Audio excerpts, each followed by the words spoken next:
Ano po ba ang gagawin nyo kung sakaling may court order na at hahatakin na po ang sasakyan nyo?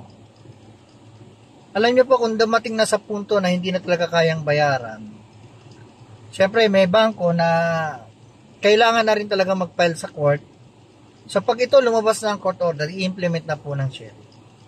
At kung ang sheriff po dumating na sa inyong bahay, may kasamang authorized representative ng bangko o financing, kung nakita nyong legit po na court order ito, meron itong tinatawag na writ of replevy na sinaserve sa inyo, simultaneously sinaserve din po yung summons, at ito ay galing sa korte, may sheriff ID, better po siguro ibigay nyo na.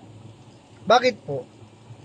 Ang writ of replevy po kasi katumbas yan ng warrant of arrest, kumbaga sa tao. So inaaresto muna yung sasakyan. So yan po ay 5 days custody ng court.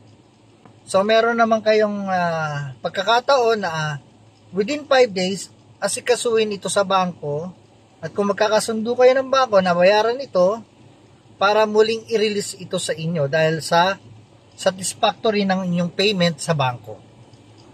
Ngayon kung talagang wala na po at lumipas ang 5 days na hindi nyo ito nabayaran o natubos, ang sheriff po ay ite-turn over itong muli sa nag-file na demanda na bangko o financing.